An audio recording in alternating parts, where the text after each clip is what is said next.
nyiri muzima mwami nguhungireho no ku munsi w'imanza ningeri imbere yawe ari rutare rw'Imana uzandeke nkwisunge. Bavandimwe nshuti z'umusaraba, ndabasuhuje mu izina rya Yesu. Yesu ashimwe, izina ry'Imana ririhabwa icyubahiro. Ndishimye kandi ndanezerewe kuko Imana iduhaye uyu mwanya ikatwemerera yuko dutekereza ku by'agakiza kacu. Rero reka turarike Mwuka w'Imana azaterane natwe kandi twumve icyo Mwuka w'Imana ashaka yuko twumva, aba ari utwigisha mu izina rya Yesu. Mbere yuko twinjira muri iki cyigisho, tubanze dushima Imana. Data wa twese udukunda, Imana ishobora byose, izina ryawe ririhabwa icyubahiro. Uyu mwanya tugarutse imbere yawe tugira ngo utubabarire ibyaha byacu, tweze inenge ariyo yose, maze utubonereze kuzagera mu bwami bwawe. Reka twemerere Mwuka wera aba ari utwigisha kandi adusobanurire. Iki cyigisho kizagira umumaro uzacyumva wese kandi azahabwa umugisha nawe, kandi kizamuzamure kimugeze ku rwego ushaka yuko ageraho, kizamubere impamba n'urwego bizamugeza mu bwami bwawe. Uyu mwanya hagaragaye intsinzi yawe kubera ko tubashije kugera ku ntego yo kumenya icyo udushakaho. Turagusabye rero ngo uzuterane natwe, Mwuka Muziranenge aba ari utwigisha, twigire ku birenge byawe mu izina rya Yesu, amen. Twongeye gushima Imana ko yaturinze ikaba yemeye yuko tugera muri uyu mwanya mwiza wo gutekereza ku ijambo ry'Imana, gutekereza ku by'agakiza. Izina ry'Imana ririhabwa icyubahiro. Rero ndizere yuko namwe aho muri mu bice bitandukanye Imana yabarinze kandi mukaba muri amahoro. Izina ry'Imana nirihimbazwe. Ijambo ry'Imana ritubwira yuko mu bibaho byose tugomba guhora dushima, yaba ibibi cyangwa ibyiza tugashima Imana, kuko uburinzi bwayo buba bwabanye natwe. Rero reka twe kujya kure cyane, reka turebe insanganyamatsiko yacu y'icyigisho uyu munsi tugiye kwigaho. Kiravuga ngo gukatirwa mu rubanza udahari. Rero benshi ntago bazi yuko turi mu gihe cy'urubanza kagenzuzi, aho izina rya buri muntu wese ribasha kugerwaho, hakarebwa niba ari mu mwanya wemewe n'ijuru cyangwa se mu mwanya utemewe n'ijuru. Kandi mu gihe kiri imbere benshi bazakatirwa mu rubanza mu buturo bwera bwo mu ijuru batabizi. Bamwe ntibazabimenya, abandi bazabimenya. Tugiye gusesengura rero ayo magambo y'uburyo umuntu ashobora gukatirwa mu rubanza adahari, kandi ikibazo kikazagerekwa hehe? Umutwe wiwe. Kuba atarabimenye yuko afite urubanza ntabwo ari uko urukiko rutamumenyesheje, kuko dufite ibitabo byinshi bishwereka yuko turi mu gihe cy'urubanza kagenzuzi, aho izina rya buri muntu wese ribasha kugerwaho, rigasuzumwa, rikareba yuko ashyitse cyangwa se adashyitse. Niyo mpamvu buri muntu wese akwiye kwita kuri iki gihe cy'urubanza. Insanganyamatsiko y'icyigisho cyacu nyine iravuga ngo gukatirwa mu rubanza udahari. Uyu muntu biba ngombwa yuko yikura mu rukiko ntaburane, ariko ntago bibuza umucamanza gukata urwo rubanza kandi akurikije amategeko. Hari n'igihe umuntu atabyitaho ntiyitabe. Irarika ry'Imana rirahamagara. Yesu Kristo aracyahamagara, aracyateze ibiganza. Ariko kutitaba kw'abantu ntago kizaba ikibazo cy'uwahamagaye, ahubwo kizaba ikibazo cy'utitabye. Niyo mpamvu rero benshi bagiye gukatirwa mu rubanza mu ruturo bwera bwo mu ijuru, kubw'uko birengagije kwitaba ihamagara. Yesu na n'uyu munsi aracyahamagara. Buri muntu wese akwiye gukurikira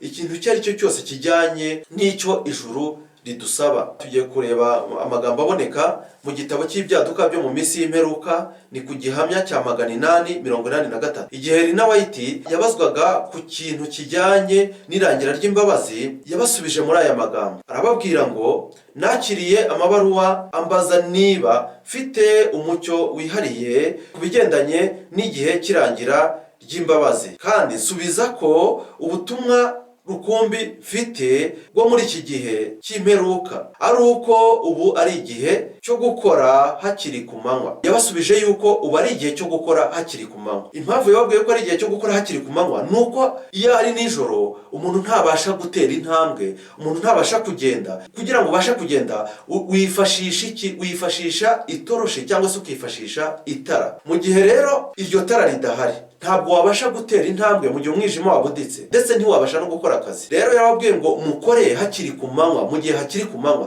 kuko umwijima ugiye kuza. Yarababwiye ngo kuko ijoro rije, ubwo ari nta muntu ubasha gukora. Rero igihe cyo ku manywa ufite ni igihe cy'imibereho yawe. Iki gihe nicyo gihe cy'imbabazi dufite hano ku isi. Rero tukwiye kwita kuri iki gihe cyacu cy'amanywa twahawe. Agahato k'amategeko y'icyumweru, dimashi, kazabanziriza iherezo ry'igihe cy'imbabazi. Nshuti bavandimwe, mu gihe gishize twabonye icyo bita agahato k'amategeko y'umutimanama. Agahato k'amategeko y'umutimanama twarakabonye, ndetse Satani nta nubwo yiteguye kukareka, kuko agomba kugomeza kugahata abantu kugeza ubwo abantu bazamenyera agahato k'amategeko y'umutimanama. Kandi nibarangiza kumenyera agahato k'amategeko y'umutimanama, bazinjira mu gahato k'amategeko y'icyumweru mu buryo butabagoye. Rero ibi bintu tujye tubireba ku murongo wabyo, tubirebe mu buryo bwagutse, turebe n'icyo bigambiriye. Ariko byose icyo bigambiriye Morodekayi uhagaze ku irembo. Rero iki kintu ni ikintu cyo kwitaho cyane. Tugiye kureba amagambo aboneka mu ntambara ikomeye, paje 350. Ubu turi mu gihe cy'umunsi w'impongano. Turi mu gihe cy'umunsi w'impongano. Benshi ntago bazi ko turi mu gihe cy'umunsi w'impongano, ariko mu gihe cy'umunsi w'impongano cyatangiye mu 1844. Rero kugeza uyu munsi, nubwo ijambo ry'Imana hano mu ntambara ikomeye harimo kutubwira ngo turi mu gihe cy'umunsi w'impongano, ntabwo umunsi w'impongano watangiye uyu munsi, ahubwo umaze igihe kirekire waratangiye. Mu gihe cy'imihango yo ku munsi w'impongano yakorwaga mu buturo bwera bwo ku isi, iyo umutambyi yabaga ari guhongerera ubwoko bw'Abisirayeli, bose basabwaga kubabaza imitima yabo babinyujije mu kwihana ibyaha no kwicisha bugufi imbere y'Umwami Imana, kandi uwabaga atabikoze yacibwaga mu bwoko bwe. Ibi ni ibikorwa byabagaho igihe cyo mu munsi w'impongano, aho abantu bibabazaga imitima, bagaca bugufi,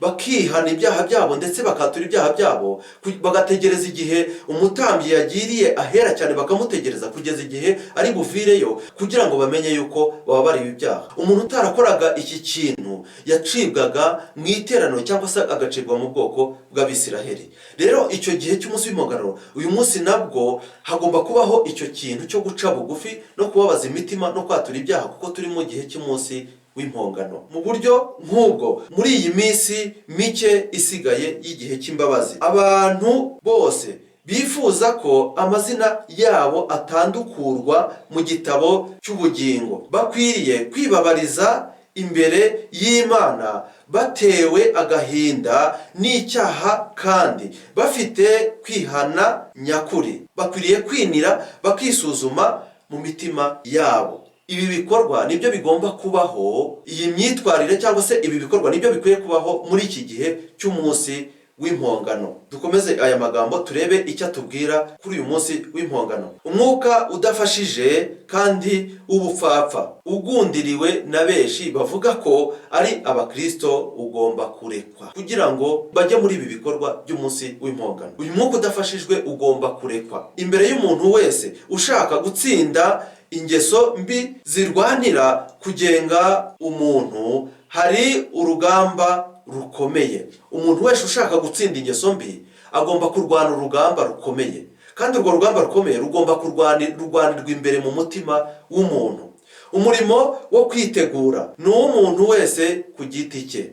Ntabwo dukirizwa hehe mu matsinda. Nubwo amatsinda agomba kubaho, nubwo amatsinda abantu bayashyiramo imbaraga, ntabwo dukwiye kuyafata nk'ikintu kizaduhesha agakiza cyane, cyangwa se nk'ikintu kizatugeza mu bwami bwo mu ijuru. Ahubwo umurimo wo kwitegura cyangwa se umurimo wo kwihana ni uw'umuntu wese ku giti cye. Amatsinda agomba kubaho. Byumvikane neza yuko iri jambo ry'Imana ritirimo kurwanya amatsinda. Amatsinda agomba kubaho mu buryo bumwe cyangwa se ubundi, ariko ayo matsinda ntabwo akwiriye kukubuza kwitegura ku giti cyawe, kuko umurimo wo kwitegura ni uw'umuntu ku giti cye. Ntabwo ubutungane no kwitanga by'umuntu umwe bishobora gukemura ubukene bw'iyo mico mu wundi muntu. Kwitegura k'umuntu umwe cyangwa kwizera k'umuntu umwe cyangwa imbaraga umuntu we yashyiramo ntabwo byakemura ubukene bw'iyo mico mu wundi muntu. Niyo mpamvu dukwiriye aha hantu kuhashyira imbaraga nyinshi kugira ngo tubashe kwitegura muri uyu munsi w'impongano. Nubwo amahanga yose agomba guca mu rubanza, amahanga yose agomba guca mu rubanza imbere y'Imana, ariko Imana izagenzurana ubwitonzi urubanza rw'umuntu wese nk'aho nta wundi muntu uri ku isi. Icyigisho turimo kwiga kiravuga ngo gukatirwa mu rubanza udahari, ariko Imana irimo iragenzura urubanza rwa buri muntu wese kandi ikarugenzurana ubwitonzi nk'aho ari nta wundi muntu utuye hano ku isi. Izina ry'Imana niruhabwe icyubahiro. Umuntu wese azagenzurwa ngo arebwe niba adafite ikizinga cyangwa umunkanyari cyangwa ikindi kintu cyose gisa gityo. Umuntu wese agomba kugenzurwa ku giti cye. Niyo mpamvu nshuti muvandimwe wanjye ukwiriye kwirebaho kuruta uko wareba ku bandi bantu. Abantu bakurikira umurimo Yesu Kristo arimo akorera hehe? Mu buturo bwera bwo mu ijuru. Nibo bantu uyu murimo ufitiye akamaro kurenza abantu bawirengagiza. Niyo mpamvu dukwiriye kugenda mu buryo buciye bugufi, tugakurikirana akantu kose ku kandi karimo kubera mu buturo bwera bwo mu ijuru. Intambara ikomeye, paje 311. Kubwo kwizera abakurikira Yesu mu murimo we w'ingenzi wo guhongerera nibo gusa babona inyungu z'umurimo w'ubuhuza Kristo akora ku bwabo, mu gihe abanga umucyo ugaragaza uyu murimo bo batagira icyo bungukira muri uyu murimo. Abantu bakurikira uyu murimo Yesu Kristo arimo akorera mu buturo bwera bwo mu ijuru wo kubahongerera nibo bonyine bungukira muri uyu murimo, mu gihe abirengagiza uyu murimo Yesu Kristo arimo akorera mu buturo bwera bwo mu ijuru muri uyu munsi w'impongano, uyu murimo nta kintu bamarira. Intambara ikomeye, paje 351. Hari amagambo avuga ngo imibereho yacu igomba kunyuzwa imbere y'Imana y'igitinyiro muri iki gihe kurenza ibindi bihe byose. Ni ngombwa ko buri wese yumvira umuburo w'Umukiza uvuga ati mube maso musenge kuko mutazi igihe ibyo bizasohoreramo. Kuba maso bishatse kutubwira iki? Iyo abantu babwiye kuba maso baba babwiwe iki? Ni ugukurikira umurimo Yesu Kristo arimo adukorera mu buturo bwera bwo mu ijuru, kandi mu gihe tutazi ushobora kuba urangiye. Mariko igice cya 13 umurongo wa 33. Ibyashuwe 3 igice cya 3. Ariko rero nutaba maso nzaza nk'umujura, nawe ntuzamenya igihe nzagutungurira. Rero no mu byashuwe hari amagambo atubwiye yuko tukwiriye kuba maso kugira ngo tutazatungurwa. Kuba maso bishatse kutubwira ko dukwiriye gukurikirana akantu ku kandi umurimo Yesu Kristo arimo adukorera hehe? Mu buturo bwera bwo mu ijuru. Icyigisho turimo twiga kiravuga ngo gukatirwa mu rubanza udahari. Intambara ikomeye, paje 351. Igihe umurimo mu rubanza rw'igenzura uzaba urangiye, iherezo ry'abantu bose rizaba yarafashweho umwanzuro, byaba ari ubugingo cyangwa urupfu. Igihe cy'imbabazi kizarangira mbere ho gato yo kuboneka k'umwami wacu Yesu mu bicu byo mu ijuru. Imbabazi zigomba kurangira mbere yuko Yesu Kristo agaragara ku bicu byo mu ijuru. Mu byahishuwe ubwo Kristo yarebaga ibizaba icyo gihe yaravuze ati ukiranirwa agumye akiranirwe, uwanduye mu mutima agumye yandure, umukiranutsi agumye akiranuke, uwera agumye yezwe. Aya ni amagambo Yesu Kristo azavugira mu buturo bwera bwo mu ijuru, kandi ubwo azayavuga urubanza ruzaba rukaswe ku bantu benshi batuye kuri iyi si, ku matsinda atandukanye ari hano kuri iyi si agereranywa n'aba bantu bane bavugwa: ukiranirwa agumye akiranurwe, uwanduye mu mutima agumye yandure,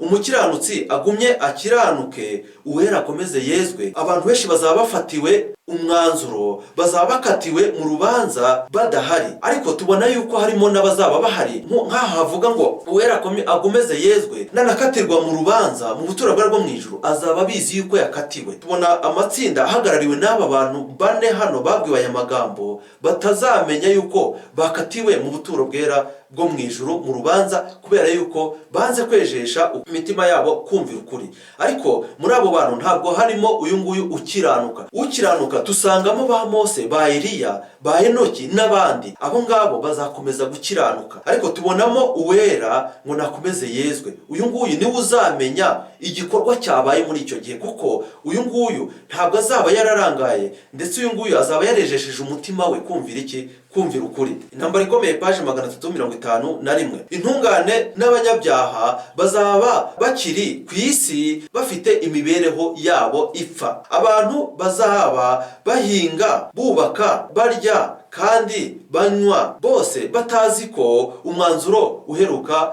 kandi utavuguruzwa wamaze kubafatirwa mu buturo bwera bwo mu ijuru. Mbere y'umwuzure Nowa amaze kwinjira mu nkuge, Imana yamukingiraniye mu nkuge, kandi abatubaha Imana nabo bakingiraniwe hanze. Igihe cya Nowa nabwo uyu mwanzuro warafashwe, ubwo inkuge yakingwaga idakinzwe n'amaboko y'umwana w'umuntu. Icyo gihe abantu bo mu isi yo kwa Nowa bari bamaze gukatirwa, kandi bakatirwa badahari, kandi bakatirwa batabizi. Bari bamaze gufatirwa umwanzuro. Igihe Nowa yakingiranirwaga mu nkuge, abo bari batuye muri iyo si yo kwa Nowa bakingiraniwe hanze. Rero n'iki gihe cyacu niko bigiye kugenda, kuko ibyabayeho mu gihe cyashize nibyo bigiye kongera kubaho. Ariko mu gihe cy'iminsi 7 abantu batari bazi ko iherezo ryabo ryamaze gushyirwaho, bakomeje imibereho yabo yo kutagira icyo bitaho, gukunda ibinezeza no guhindura urw'amenyo imiburo yavugaga akaga kari kagiye kubaho. Umukiza aravuga ati, niko no kuza k'umwana w'umuntu kuzaba.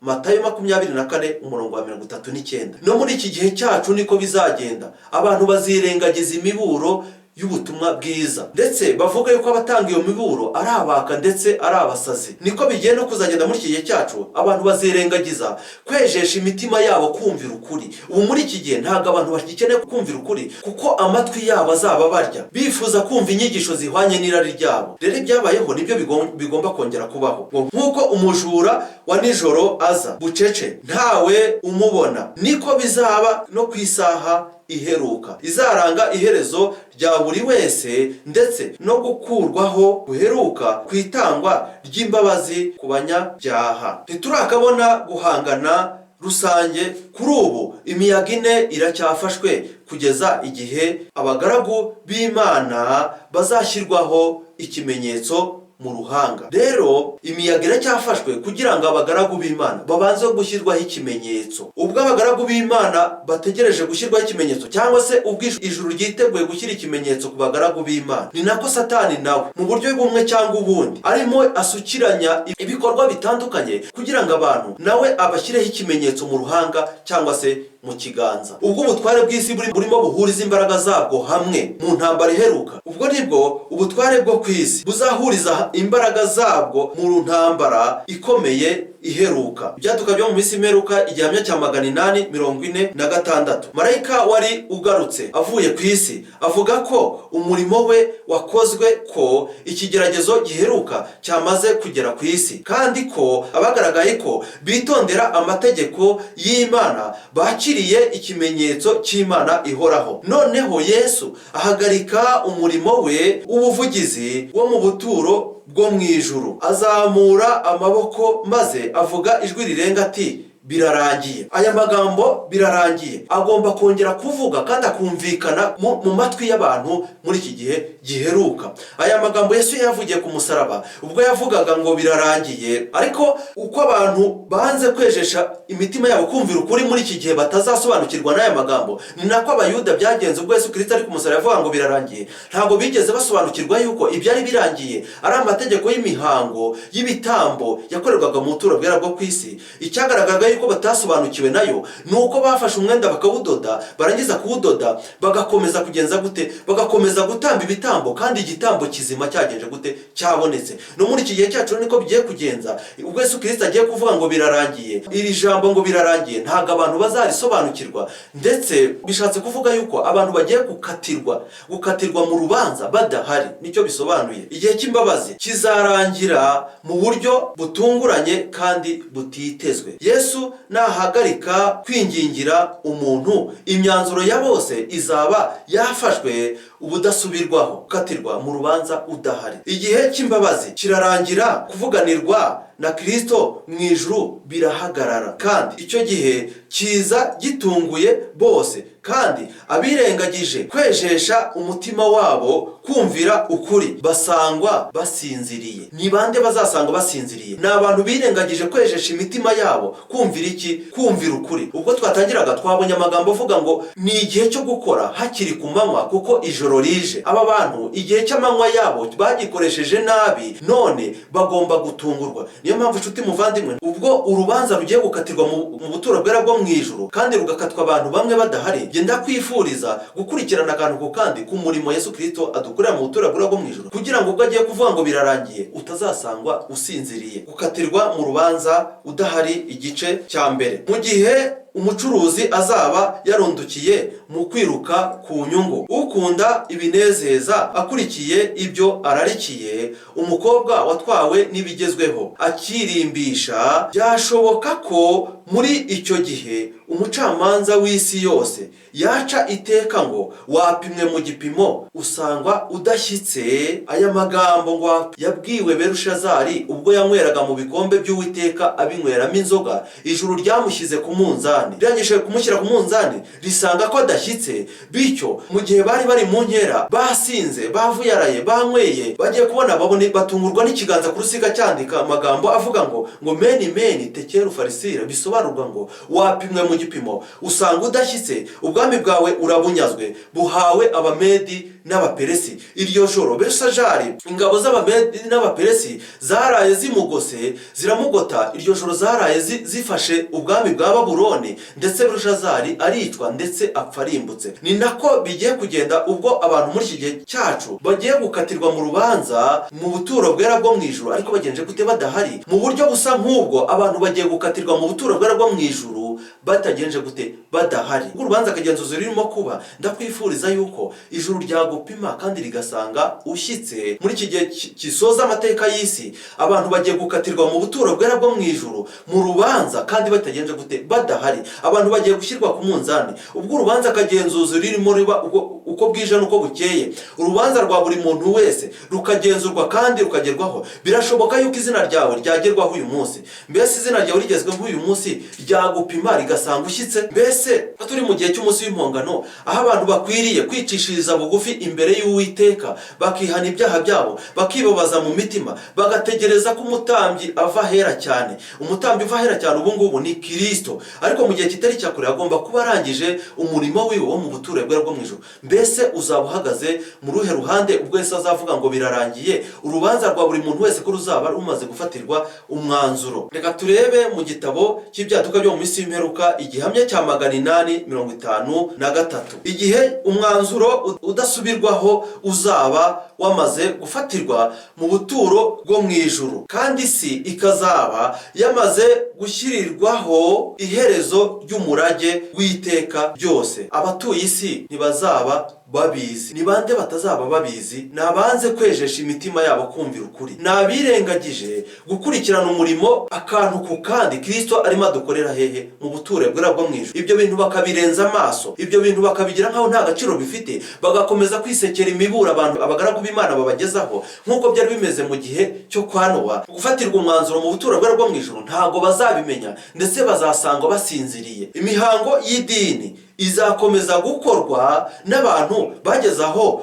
bagakurwaho mwuka w'Imana burundu. Aya magambo arababaje cyane. Icyiciro turimo twiga kiravuga ngo katirwa mu rubanza udahari. Ariko hari ikintu kibabaje hano. Ubwo Yesu Kristo yavugaga ngo birarangiye, byari bisobanuye yuko Abayuda n'abatambyi b'icyo gihe n'Abafarisayo, umuryango banyuragamo batamba ibitambo, uwo muryango wari ufunzwe. Ariko bo ntabwo bigeze basobanukirwa n'amagambo Yesu yavuze ngo birarangiye. Byagaragaraga yuko ibitambo n'amaturo bihagaze kuko igitambo kinzima cyari kibonetse, ariko Abayuda ntabwo bigeze basobanukirwa n'icyo kintu. Mu buryo busa nk'ubwo, ubwo Yesu Kristo agiye gusoza umurimo wo guhongerera ubwoko bw'Imana mu buturo bwera bwo mu ijuru, imihango y'idini izakomeza gukorwa. Hano tubonyemo ikintu gikomeye cyane. Mu byaduka byo mu minsi y'imperuka, igihamya cya 853, haravuga ngo imihango y'idini izakomeza gukorwa n'abantu bageze aho bagakurwaho mwuka w'Imana burundu. Ibi bishatse kutwereka yuko uko abantu bakomeza kwirengagiza umurimo Yesu Kristo adukorera mu buturo bwe bwo mu ijuru, ubwo azanawurangiza ntabwo bazaba babizi. Bazakomeza gutanga icyacumi, bazakomeza gutanga amaturo, bazakomeza kubwiriza, bazakomeza gukora amateraniro, ariko Mwuka w'Imana yaragenje gute? Yarabakuweho. Ibyabayeho mu gihe cyo kwa Nowa nibyo bigomba kongera kuba. Ngo kandi umwete wa Satani bazaterwa nuko bahumekewemo n'igikomangoma kibibi mu gusohoza imigambi y'uburiganya bwacyo, uzaba usa n'umwete bafitiye Imana. Aya magambo arababaje cyane muvandimwe wanjye. Ubwo turimo tugera mu gihe cy'iherezo ry'amateka ya muntu, ndakwingingira gukurikira umurimo wose Kristo agukorera mu buturo bwe bwo mu ijuru, kuko umwanzuro ugiye gufatirwa mu buturo bwe bwo mu ijuru, kandi icyo kintu kigiye gutungura abantu benshi banze kwejesha imitima yabo kumvira iki? Kumvira ukuri. Gukatirwa mu buturo bwe bwo mu ijuru ariko udahari igice cya mbere. Rero ndakurarikira no kuzakurikira igice cya kabiri kugira ngo umenye uko ugomba kwitegura muri uyu munsi w'impongano. Reka dusenge Imana. Data wa twese uri mu ijuru, izina ryawe nirihabwe icyubahiro. Uyu mwanya tumaze kumva ijambo ryawe, turatsinzwe. Duhe kwitegura mu buryo bushyitse, duhe guca bugufi, duhe kubabazwa n'ibyaha byacu, duhe no kubyatura, kugira ngo Uwiteka tubashe gukurikira icyo udukorera mu buturo bwe bwo mu ijuru. Yego hari benshi batagirira inyungu muri uyu murimo udukorera mu buturo bwe bwo mu ijuru. Kristo ubwo urahera cyane, wumve uri mu ijuru, maze Uwiteka utubarire ibyaha byacu, amazina yacu asubire mu gitabo cy'ubugingo, mu izina rya Yesu. Nuko nkiri muzima, Mwami nguhungireho, no ku munsi w'imanza ningera imbere yawe, ari rutare rw'Imana, uzandeke nkwisunge.